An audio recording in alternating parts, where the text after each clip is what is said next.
This video answers the question, okay, I know I'm supposed to start by cleaning my room, but how can I do that when I'm depressed? I'll answer that question and others with ideas from motivation wizards, B.F. Skinner, Abraham Lowe, and Kelly McGonigal. Motivation is one of the most important things in mental health. It gives us confidence. It lets us get important things done. It lets us be more active, and being active is a kind of therapy. The first part of the video is about motivation for getting through the day, something very important when we're depressed. The second part is about motivation for the big changes that improve the way people live. Before I get started, I want to say this. Dealing with a serious problem using nothing but self-help is a bad idea. That point is made clear in an ebook about self-help therapies mentioned on this channel.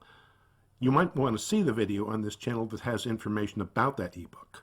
You can download it for free or read it for free online. One of the worst things about depression is that it often leads to bitter arguments.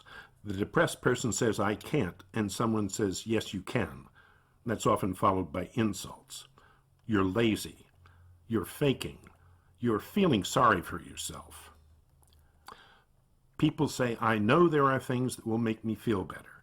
Getting exercise, taking care of myself, and taking care of the house. But I'm depressed and I don't have the energy.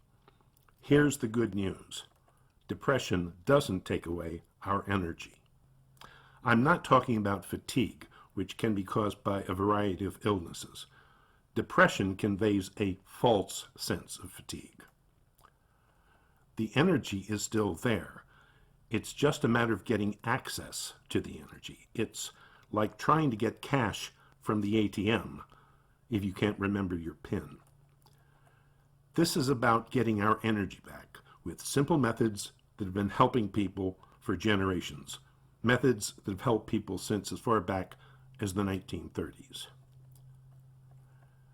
There's a strange thing about depression. It makes us want to do the opposite of what we should do in order to get well. It makes us want to sit alone in a dark room doing nothing, which only makes the depression worse. It's as if we were down with a bad cold or the flu. Actually, depression does have something in common with infections like the common cold. Depression turns on the brain's energy conservation system. It's like the screen on a laptop changing from bright to dim when the battery is getting weak. If we have a bad cold, it makes perfect sense for our bodies to conserve energy. The body needs a lot of energy to fight off the infection. But why does depression turn on this energy conservation system if it makes a case of depression worse? Nobody knows for sure. How do we know that our energy is still there when we're depressed? Well, sometimes the brain will let us have a brief energy boost. The brain can let us have some energy to deal with a particular situation. For one thing, the brain lets us use all the energy we could ask for in a life-threatening situation like a natural disaster. As soon as you see a tornado, you are energized. Also, our energy conservation system will let us have more energy when we see something that looks very interesting to us. Let's say a high school student is depressed and she's having a terrible time with homework. She says, I can't read anything. Or can she? Let's say her mother says, oh, look, here's a letter for you that just came in the mail. And that letter is very interesting. It's from a guy she's very interested in.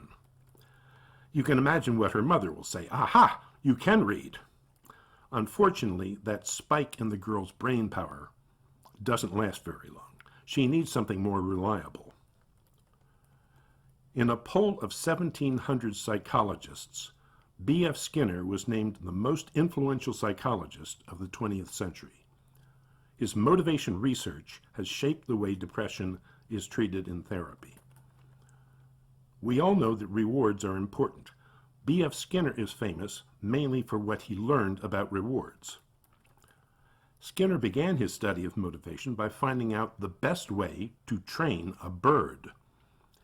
It's a matter of common sense that you can teach a parrot to do something by giving it food, and you might think that the more food you give the bird, the more it will work for you.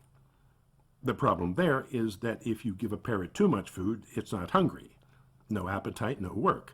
Skinner found that you can get more work from a bird with less birdseed. You start by feeding the bird every time it does what you want. Then you demand more and more work from it for the same amount of birdseed.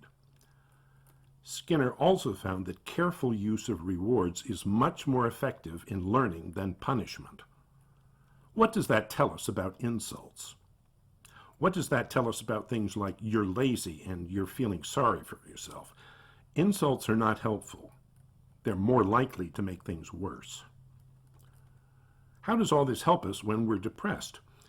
Let's say a guy wants to sweep the floor, but it seems impossible to him. He says, I want to, but I can't. I'm depressed. A therapist could say, can you sweep for 3 minutes? He says, sure I can. How about 4 minutes? Yeah, I guess so. Okay, sweep for 3 minutes and see if you can do it for 1 more minute. What then? Then relax for 5 minutes. Can you do that? No problem. Okay, when the 5 minutes are up, sweep for 7 minutes. And you'll find that it's as easy as cleaning for 4 minutes. Where are we going with this? After you rest for another 5 minutes, sweep for 10 minutes, and that will be easy too. Gotcha. This is what B.F. Skinner called a reinforcement schedule. A little more work for the same reward, then a little more work after that. If you can clean for 10 minutes, you've got it made. And it's flexible. Is 5 minutes not enough for the rest time? How about 7? You can start for a much shorter time. Hey, you can start for 10 seconds if you like. Are you ambitious? Maybe you should push the third time up to 20 minutes. Find out what works best for you. What exactly is the reward here? A few minutes of rest is nice, but the reward is much more than that. It's knowing that what seemed impossible is not just possible, but surprisingly easy. It's confidence. For someone who's depressed, a sense of confidence is a very powerful reward. Another word for that guy's confident thought is cognition. That's where we get the term cognitive behavioral therapy. It's the therapy most commonly used for depression. A positive thought leads to healthy, productive behavior, and that leads to more positive thinking, and so on. Recovery from depression is often an upward spiral of thought and behavior, one leading to the other. The topic of cognitive behavioral therapy brings us to our second motivation wizard, Abraham Lowe. In 1938, when Skinner's book, The Behavior of Organisms, came out, Dr. Lowe founded the self-help group known today as Recovery International. Some professionals say that recovery is the original cognitive behavioral therapy. People who attend local or online recovery meetings learn Dr. Lowe's common sense ideas for motivation. One of his ideas is very similar to Skinner's idea of smart rewards. When a task seems like too much, think of it as a series of tasks you can take on one at a time. Start with something very, very easy. Here's a task that may seem like too much work. The product you ordered came and there's assembly required. Taking on the task with little steps makes it easy. What's really easy? Of course, the first thing you do is open the box. You want to acquaint yourself with all the parts, so you put all the parts on a table. Doesn't get much easier than that. You want to make sure you have all the parts, and you want to know what all the parts are. Identify all the parts. Read the instructions. Do step 1. From then on, you're just following the instructions. Another student is having trouble with homework, the guy who did such a great job with sweeping, but he's skeptical about what psychology can do for his problem with homework. He's thinking, well, homework is more complicated than sweeping the floor, isn't it? What are some little steps he can get started with? There's a lot of things that are really easy, like turning on a computer and sharpening pencils. In fact, lying on the couch for 5 minutes and just thinking about work is a way to get started. Proofreading a report. This is just reading what you've written and looking for mistakes. Also, you can edit, make changes to what you've written. Previewing a chapter you're about to read to find out what the chapter is about. Look at pictures and their captions, headings, and first sentences of paragraphs. By the way, there's an excellent resource, a book by reading expert Dr. Marvin Cohn. This is one of the best books on study ever written. I'd like to say something about the nature of the problem. The glowing colors in these brain scans show the heat generated when brain cells make use of glucose, the sugar in a person's blood. With depression, the brain cells are less active. That can mean less activity in the parts of the brain for understanding language, which means that reading is hard. Less brain activity makes thinking hard. There's something that makes it easier for the brain to get energy from glucose: oxygen. The brain is an engine that runs on glucose, and it needs oxygen to burn its glucose. The way to get more oxygen to the brain is to get the heart pumping. That's why exercise is so important. People say, sure, I need exercise, but how can I exercise if I'm too depressed for that? There's a solution to that problem in Abraham Lowe's motivation ideas. The first thing is just getting outdoors for exercise. When we can't control our emotions, we can still control our muscles. People say, I can't get out of bed. Our muscles can get us out of bed in the morning and get us to the bathroom for a shower. Here's a way to get out of bed. Do a countdown. 10, 9, 8, and at 0, get out of bed with all your might. Let your muscles do it for you. The muscles of your legs will get you outdoors for exercise, fresh air, and sunlight.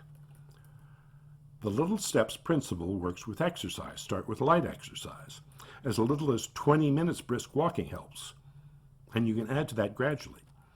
There are enjoyable ways to get exercise: long walks with family and friends, sports, and swimming. It's just like the housekeeping reinforcement schedule. This is flexible. Is 20 minutes too much to start with? Start with 10 minutes or 5 minutes. You can add to that gradually. Just don't make yourself sick of exercise with too much.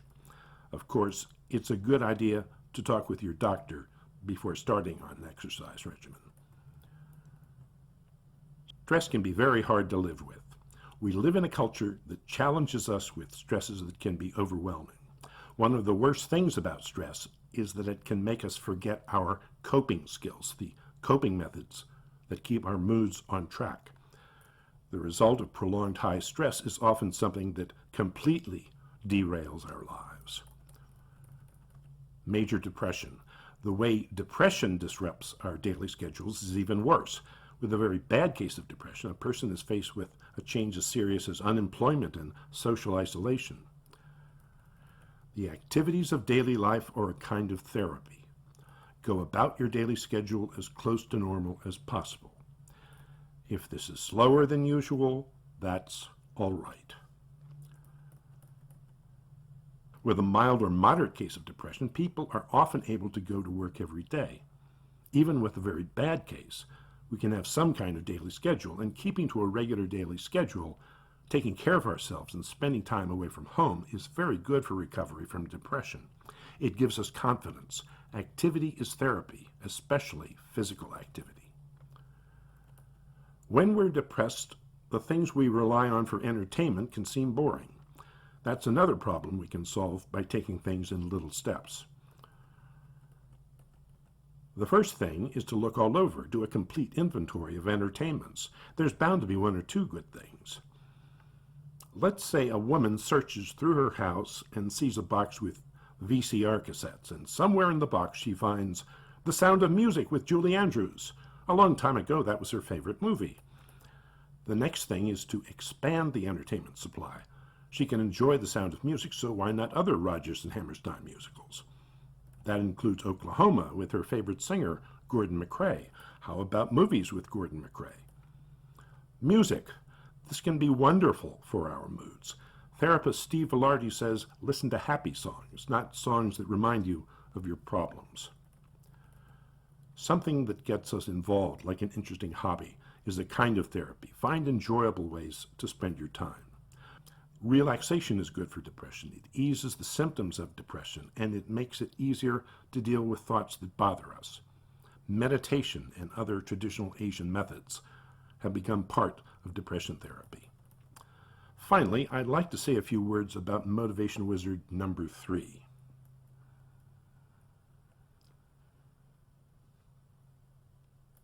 Psychologist Kelly McGonigal taught The Science of Willpower, a course that was part of Stanford University's Health Improvement Program. That's one reason for reading her book, The Willpower Instinct. She knows the science.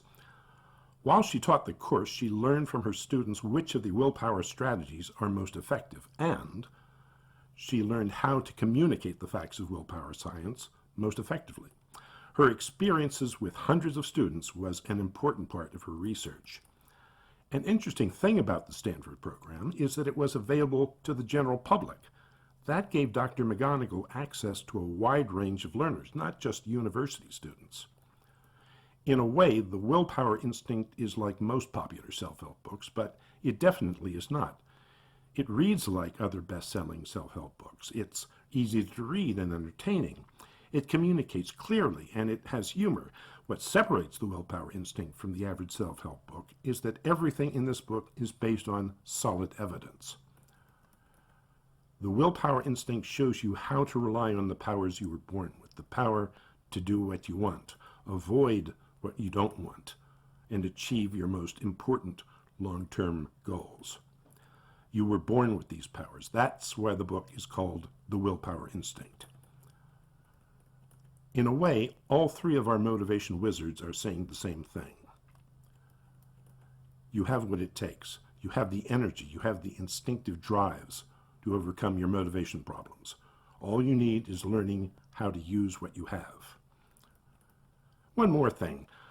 Therapists often recommend self-help to go with their therapies. You can read about the self-help recommended by therapists in the ebook I mentioned. You can download it for free from a number of booksellers, including Barnes & Noble. Actually, you can read it online for free if you like, at the site where it was published.